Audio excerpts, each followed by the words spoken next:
bestowed upon us and for the new friendships that have been fostered.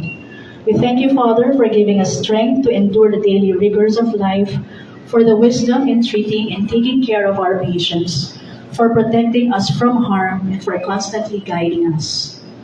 Father, as we celebrate and welcome a new beginning today, may we continue with our mission as healthcare workers in giving compassionate care to our patients. Bless our hospital, that a harmonious working relationship may prevail across all departments. Bless our leaders with your wisdom, that they may lead with humility and selflessness, and may they look out for the welfare of our patients and employees. We pray for the good health of all our staff, and may each of us work towards our goal of providing genuine service with a heart. We lift up all our intentions to you, all our joys and tribulations. Be with us and help us through our failures, and later on celebrate our triumphs. We entrust to you our hospital and offer ourselves to you, all for the greater glory. In Jesus' mighty name we pray. Amen. Thank you, Dr. Morales, for that prayer. So once again, may we request everybody to sit down. And welcome again to the groundbreaking ceremony, which is a symbol of progress and the start of a brand new story. This is indeed an historical day, and we are very happy that you are with us, witnessing history in the making. This milestone will not be possible without the support of all here today who have joined together and who believe in the mission to improve the healthcare system and to help the people of Pasig and its nearby cities. With that, we would like to acknowledge the presence of those important people who are with us today. First, of course, our Medical Director, Dr. Joselito Lorete. Our Incident Commander, Dr. Nerissa Sabare. And our Council, we have Consi Pao Santiago. We have Councilor Angelo De Leon. We have also Councilor Maru Martires, Councilor Simon Tantoco, of course, the Chairman of Health, Sanitation and Nutrition, Councilor Eric Gonzalez. We have Councilor Volta de los Santos, our Congressman Roman Romulo, our Vice Mayor Dodot Jaworski, and of course our Mayor Victor Regis Soto. Thank you po for coming, and I would like also to thank all the employees of Child Soul for coming over.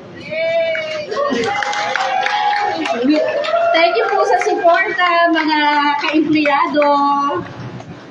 Ayan, marami pong salamat sa inyong pagdalo. Now, moving on, let us welcome Dr. Joselito Lorete to give his welcoming remarks.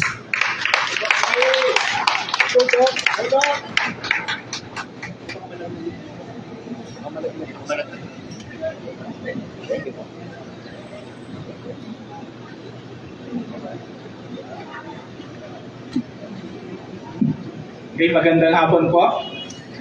Una sa lahat ay gusto ko pong iparating ang aming malugod na pagtanggap sa ating kagalang-galang na mga panauhin ngayong hapon, ng ating buting Mayor Vico Soto, Congressman Roman Romulo, at Vice Mayor Robert Jaworski Jr. Kasama rin po natin ang mga ating konsehal, Councilor Simon Gerard Tantoco, Councilor Paul Roman Santiago, Councilor Marquil de los Santos, Councilor Eric Gonzalez, Councilor Angelo De Leon, Councilor Mario Martinez, May na-miss ko ba? Okay, so kami pong lahat nakawani ng Pasig City Children's Hospital ay taus-pusong nagpapasalamat sa inyong lahat sa pagdalo sa isang napakahalagang pagdiriwang po sa araw na ito. Kasabay din po ito sa pagse-celebrate namin ng ika-10 taon ng pagseserbisyo. And ang groundbreaking ceremony po natin ngayon ay sumasagisag sa pagsisimula ng malakihang pagsasaayos ng ospital o renovation. At kasabay po nito ang conversion sa General Hospital. Ito po ay upang matugunan namin ang pangangailangan ng dumaraming pasyente, hindi lamang mga bata, kundi pati po edad 20 pataas. Isa rin po itong pagpapatunay sa pagbabago, mabuting pamamahala at pagsasaayos ng mga priority projects ng ating lokal na pamahalaan ng Pasig, lalo na po sa programang Kalusugang Pangkalahatan. Kami po ay nagkakaisa sa layunin na makapagbigay ng mabilis, maayos at dekalidad na serbisyo sa mga mamamayan ng Pasig at pati na rin po sa karating syudad. Muli po, maraming salamat sa inyong lahat. Thank you, Doc, for the welcoming remarks. Now, may I also call on our Congressman, Roman Romulo, for a short message.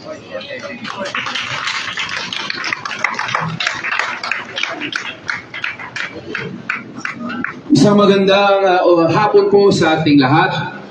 Unang-una po, natutuwa po ako na naimbitahan po ako dito sa inauguration po na ito.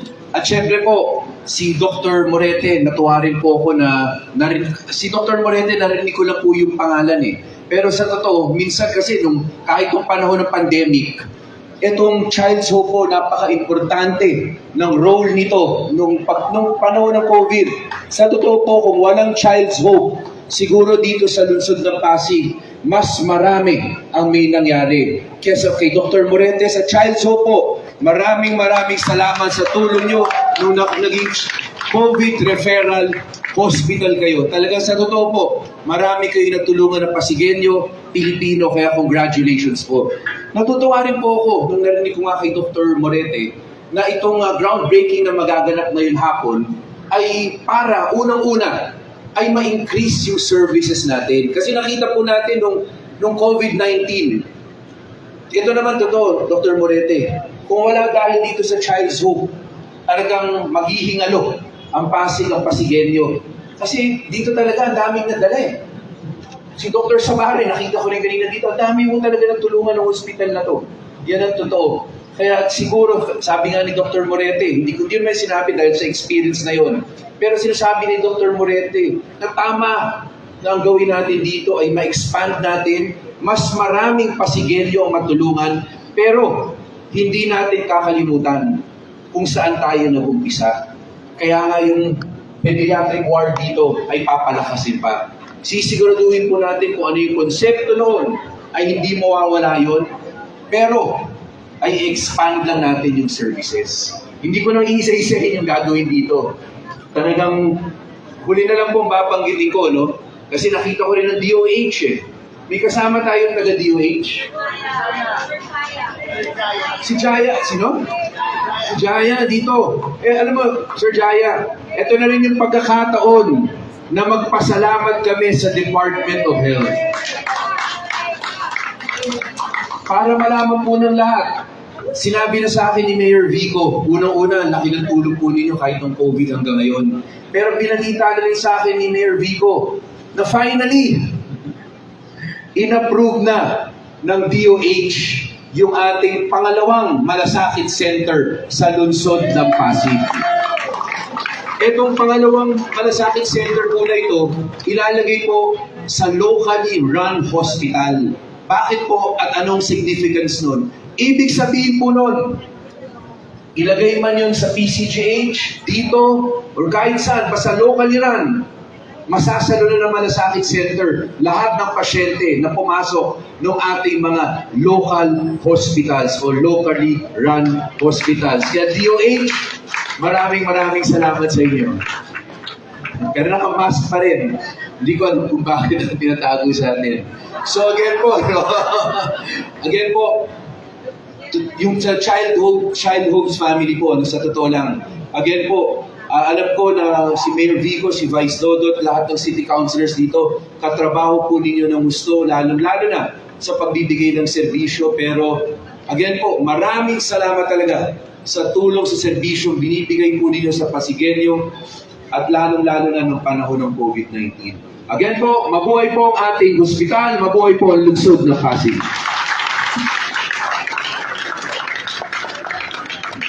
Marami pong salamat, Congressman Roman Romulo. Ngayon naman po, tawagin natin si Vice Mayor Dodot Jaworski para sa makikituloy sa atin.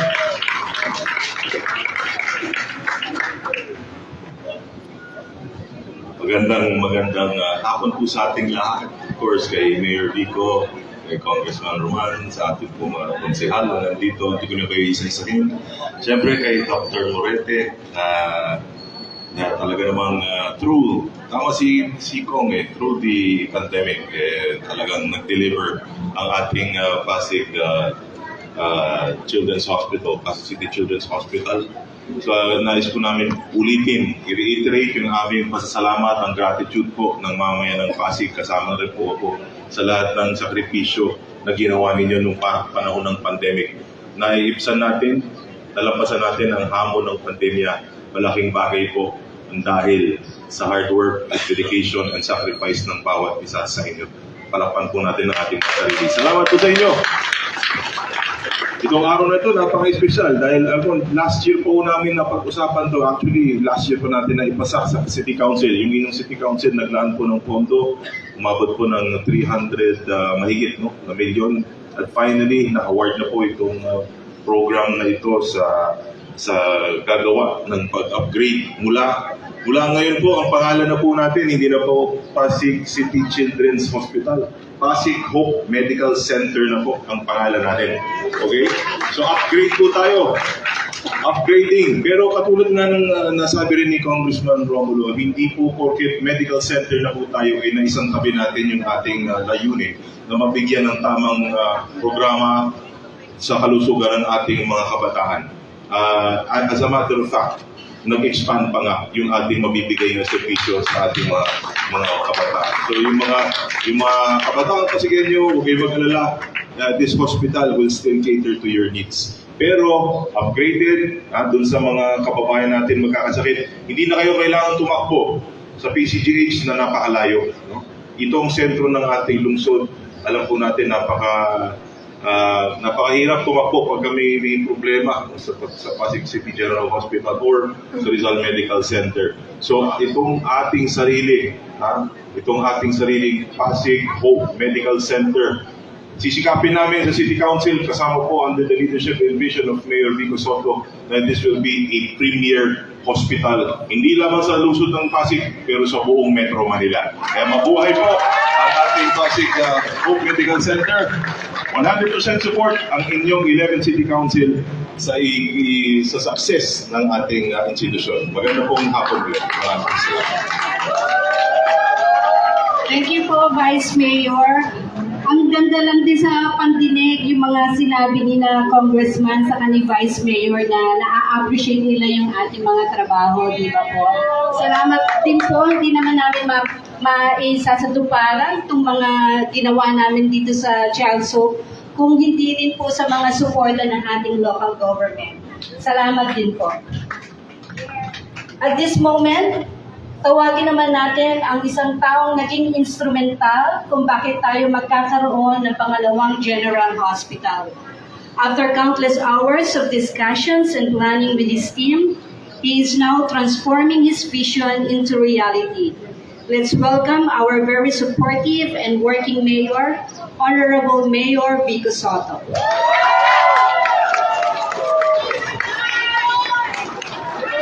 Maraming salamat. Tukulan po tayo. Magandang hapon, isang mainit na hapon sa ating lahat. Okay lang kayo dyan. Good afternoon po. Nung nag-opening prayer, pagtayo namin, nagulat ako na dyan pala kayo. Mamaya. Ano may malapit dito? Ayaw niyo mabilad? Lapit po kayo. Joke lang. Diyan na po kayo para di kayo masyadong mainitan. Kong Roman, Vice Mayor Dodot, sa ating City Council, mga kasama po natin kawanin ng ating pamahalaan. Talagang historic occasion po ito, no? Na bago po ang lahat at bago po tayo mag-groundbreaking ceremony, ay siguro magandang magbalik tanaw din tayo at balikan natin at parang may appreciation o may konteksto po ang bawat isa kung ano po ba tayo nakarating dito sa groundbreaking ng ating PCCH, noon na tinatawag nating PCCH, ang ating Children's Hospital. Ano ba tayo nagdesisyon at nakarating po dito sa punto kung saan i-renovate na natin at tayo convert papuntang isang general hospital ang ating institusyon na ito. Kung maalala po natin, nung una pong tinatayo ito, kung maalala ninyo, wala pa naman po ako noong panahon na yun. Sino po dito kasama sa mga founding staff natin, mga founder po? Marami pa po. Siyempre, ayan, meron po dito, mga doc. Ayan. Hindi ko po alam kung naalala ninyo ako. Sa kwento ko na lang po rin nakuha, Pero nung una pong itatayo ito, may mga tumututol din po. Noong panahon na yon, may community quarantine na rin. Pero hindi pa ganun kahigpit yung community quarantine. Hindi pa siya enhanced community quarantine. Wala pa yung mga ECQ, MCQ, BBQ, lahat ng nangyari sa atin. Wala pa yung mga yun. Community quarantine pa lang yung tawag. Hindi pa ganun kahigpit. Nag-meeting po kami sa Medical City. Kasama po ng, kung hindi ako nagkakamali, 14 private hospitals. Sama Medical City, Tri-City, may mga iba pa. May mga iba rin, may ilan din na hindi Pasig. Dahil, yun nga, projected na nung puntong yun, nung mga panahon na yun, mid-March siguro. Di talaga natin alam ang mangyayari, pero pinoproject nga ng mga eksperto na magiging malala talaga ang sitwasyon. So nag-isip tayo, ano pa yung mga pwede natin gawin? Paano natin naagapan ang sitwasyon? Ano yung mga pwede natin gawing adjustment? May mga kailangan ba tayong gagamitan? Gamot? Ano namang gamot ang COVID talaga, lalo na ng panahon na yun. Staffing? Ano ba kailangan natin gawin? Habang nakaupo po ako doon sa harapan, pinapanood ko yung presentation ng mga doktor ng Medical City, may pumasok sa utak ko na ideya na nakuha ko rin naman sa ibang bansa.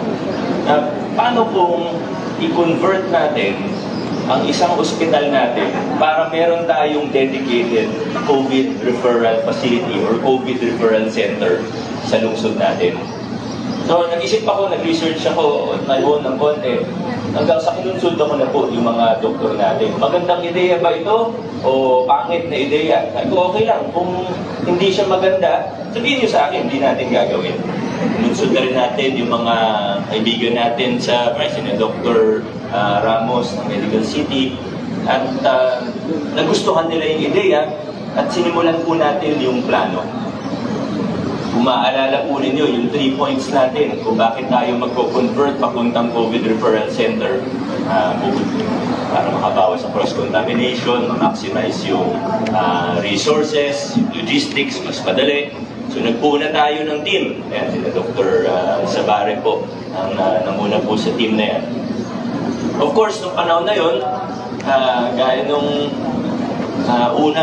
kaya naman po talaga, pag may gagawing pagbabago, may papalitan ng konti, o may gagawin ng kahit bagong programa, may iba po na medyo tumutol nung una sa pagtatag ng COVID Referral Center. Naintindihan ko naman po sila, nauunawaan po natin.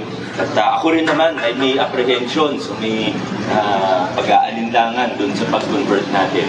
Pero sa dulo, long story short, fast forward po tayo ng konti, nakita po natin na nakatulong yung desisyon natin kahit medyo kontrobersyal nung una. Naalala ko, pupunta po ako dito, kinausap ko yung mga tao dito sa paligid. Nung panahon na yun, talagang kung maalala natin, naalala ko nun si Sir Dave ng City Health Department, may mga kaaway sa Facebook nakikipagtalo po siya. Sabi niya, ang COVID hindi po tumatagos ng pader. Ganun po yung mga, hindi naman natin alam talaga ano yung COVID nung panahon na yun. Pumunta pa ako dito, kinausap ko yung mga HOA sa paligid para kumbinsihin sila na okay lang yan. Para siyempre, para hindi rin sila kabahan. Inausap ko po yung mga doktor natin, both from ER doctors natin, yung mga doktor po natin dito sa PCCH. So again, fast forward natin, usapan po ito, pero fast forward natin, tinatag natin ng COVID referral facility, dumaan ng COVID, dumaan ng pinakamahigpit na lockdown, dumaan ng first wave, second wave, third wave, but hindi ko naman alala kung ilan wave ba yung COVID na yan. Parang 4 yung major waves natin, no? Dahil po sa pagtatag natin ng COVID Referral Center, marami pong buhay ang nasalba. Marami pong natulungan ng mga pasyente. Pati mga ibang department head natin mismo, dito po na-confine at pare-pareho po sila ng sinabi sa atin. Siyempre, bukod dun sa in-implement natin yung no balance billing, ay pare-pareho po silang sinabi sa akin. Lahat sila, paglabas, ang sabi po nila ay natuwa po sila, hindi dahil nagka-COVID sila, kundi natuwa po sila dahil maganda yung serbisyo na pinakita po ninyo dito sa ating PCCH COVID Referral Facility. Mga nurse po natin, mga medical professionals, nag-duty for 48 hours straight, 72 hours straight. Kung wala pa yung karelyebo, higit pa ron ang duty. Talagang hindi nating makakalimutan yung sakripisyo na pinakita sa atin ng mga medical frontliners po natin. Kaya sa inyo po, maraming salamat. Samot-saring sakripisyo, pagsubok ang pinagdaanan ninyo, hindi lang sa COVID, pero iba't ibang problema, iba't ibang pagsubok ang mga pinagdaanan ninyo. Pero sa dulo, kinaya po ninyo lahat.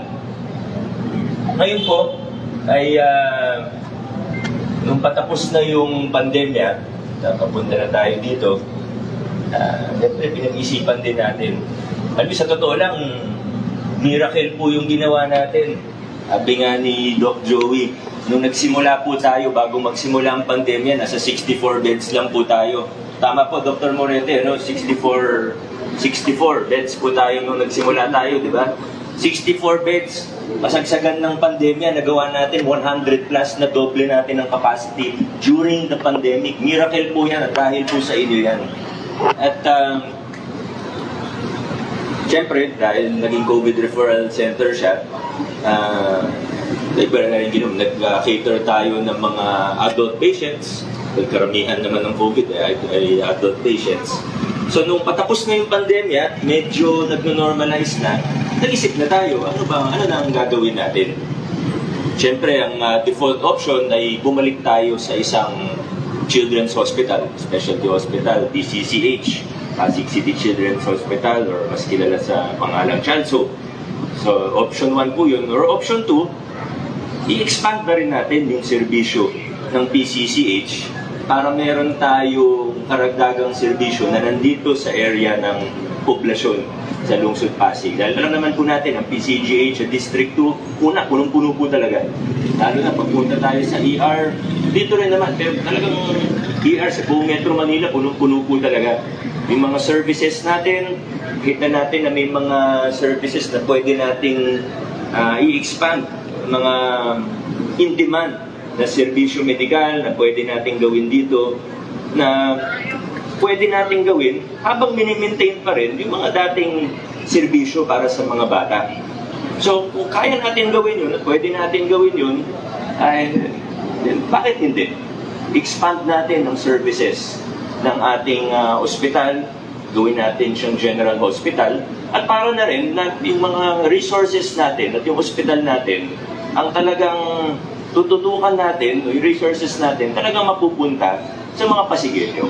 Dahil alam naman po natin, pagka specialty hospital po tayo, lalo na kung maganda yung serbisyo, gaya ng serbisyo pinapakita po ninyo, na maganda po talaga. Siyempre, ano po yan pag specialty hospital, pupuntahan ka rin ng mga taga-ibang LGU. Pag yan yung needs nila, so makahati pa yung resources natin. taxpayer, yung ang budget natin ang gagaling sa taxpayers ng Pasig. Dapat gamitin natin unang-una sa lahat para sa mga Pasigueño. Sa pag-convert natin sa isang general hospital, mas matututukan natin, mas ibubuhos po natin ang resources natin para sa taxpayers ng Pasig, para sa mga pasyente na Pasigueño, ngayon po, of all ages na po.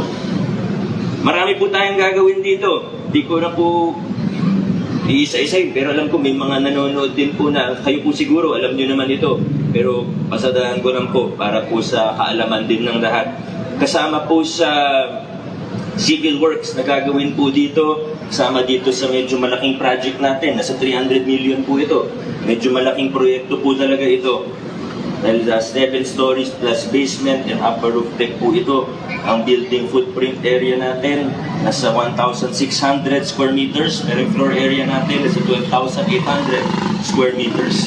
Kasama sa mga gagawin natin dito ay extension ng emergency room natin. Mula 4 na kama, gagawin pong 13 beds plus 5 beds treatment and isolation area. Dito pa lang, una pa lang, talagang alam nating makakatulong na po ito. Dahil isa sa talagang trouble areas natin o talagang challenge areas natin ay ER. Totoo po yan sa lahat ng public pati private hospitals sa buong Metro Manila. Yung pediatric and medical ICU natin from 9 beds into 13 beds, 15 beds for neonatal ICU.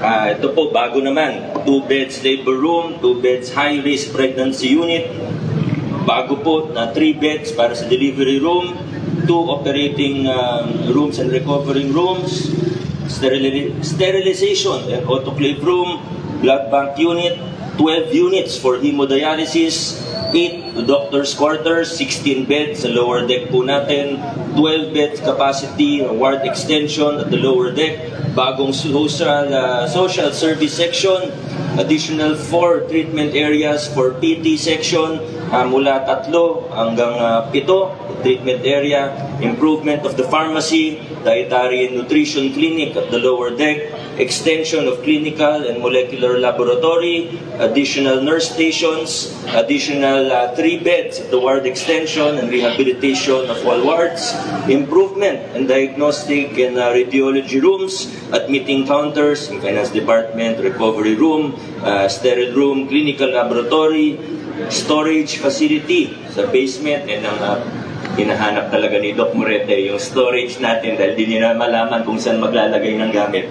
Total rehabilitation of the entire building, and hindi ko na isa-isahin yung sa rehabilitation. Pero yan po. So, makikita natin talagang malaki yung scope ng gagawin po natin. At sa dulo, ang layunin po natin dito ay para mag-expand ng medical services dito sa ospital natin para mas marami pa tayong matulungan na pasyente tungo sa universal healthcare sa ating lungsod kung saan kayo pa rin naman po ang mangunguna. Ngayon pa lang, pinasasalamatan ko na po ang bawat isa sa inyo. Ang susunod na hakbang natin bukod sa pagsimula ng construction ay ang pag-convene ng ating transition team. At alam ko po, may mga iba tayong sabihin na nating issues and concerns, pero huwag tayong mag-alala din, dahil normal po yan. Pag meron kang isang malaking opisina o departamento, ospital, in this case, na may transition, normal naman po na magkaroon ng konting issues and concerns. Normal na expect natin na maaaring magkaroon ng problema. Pero sa tulong ng ating transition team, at maglalagay po tayo ng mga kasama dito na hindi lang mula sa ospital para meron din tayong third party or neutral party na kasama po sa transition team mula sa mayor's office. Siyempre, maglalagay tayo ng isa sa pinakamagaling nating staff, isa sa pinakamabait nating staff ang ilalagay natin dito. Isa sa pinaka-cute natin staff, si Sir Al Edradin. Ayan po, siya po ang ilalagay po natin dito.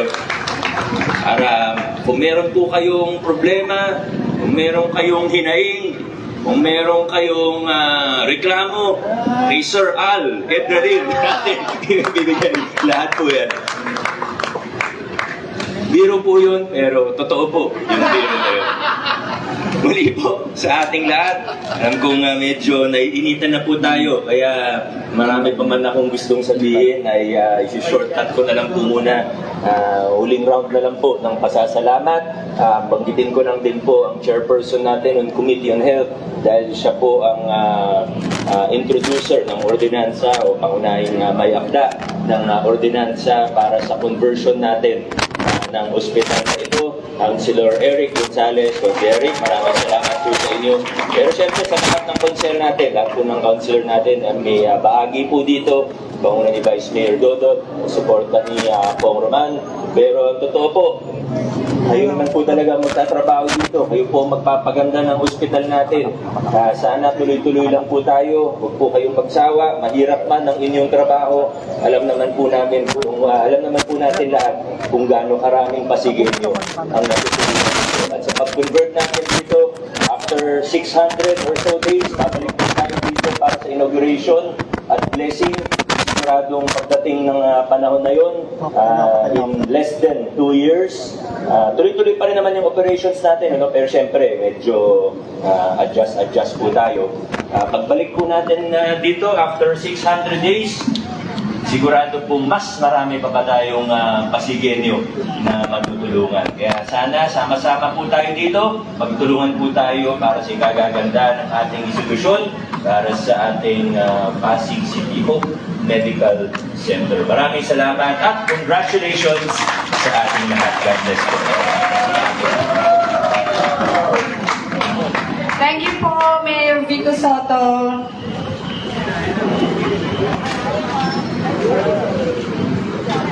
We now come to the groundbreaking ceremony. May we request once again Mayor Vico Soto, Congressman Roman Romulo, Vice Mayor Dodot Jaworski, and all the council to take part in the ceremony.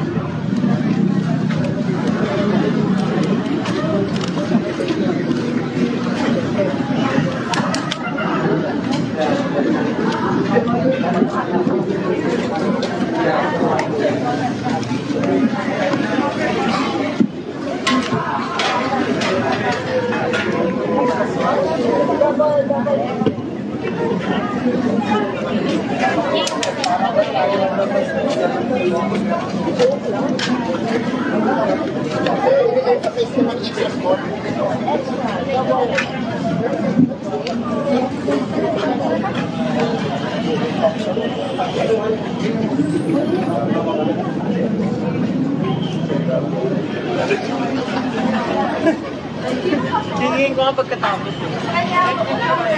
Ako na po.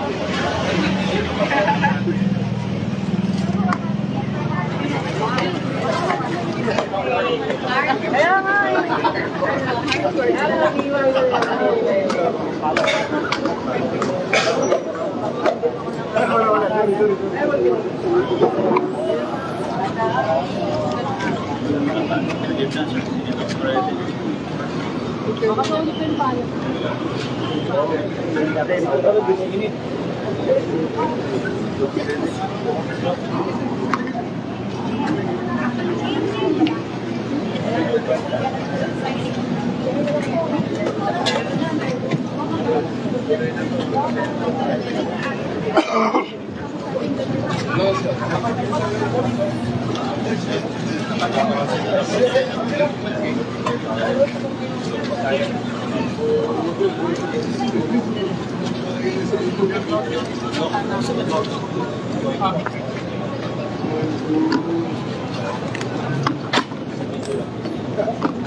mga barya.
Sa harap ng doctors,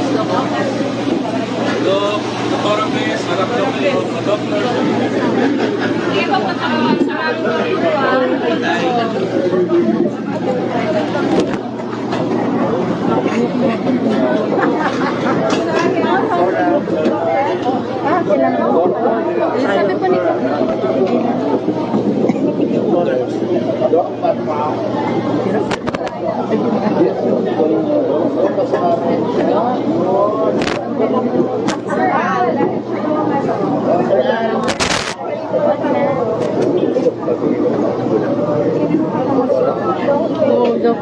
Picture lang kita.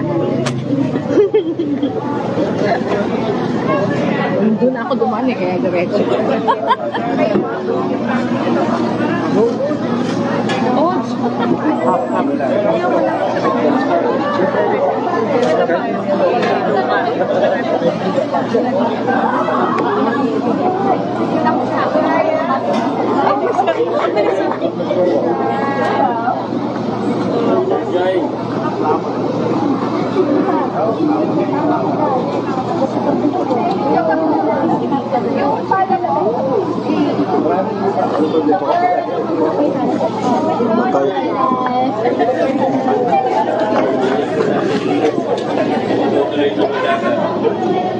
Ayaw nila magpukay.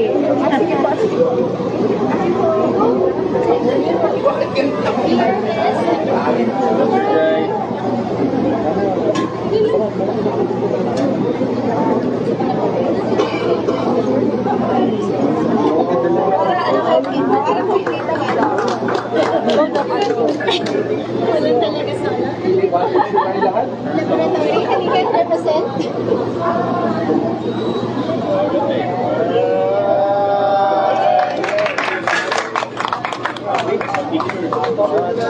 Pwede naman dito sa harapan. Makatangkad naman sila.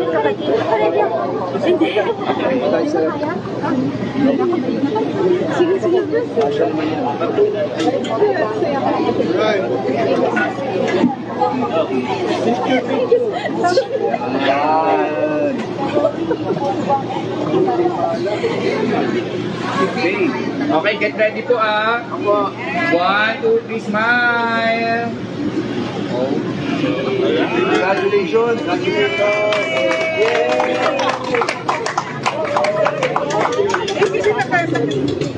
And there you have it, everyone. Marami pong salamat and welcome to Pasig Home Medical Center.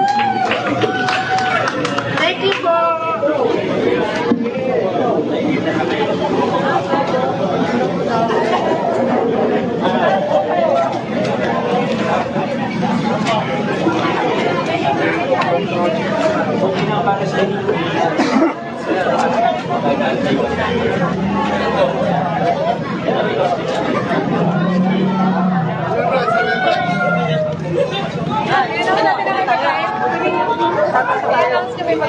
Okay, sige.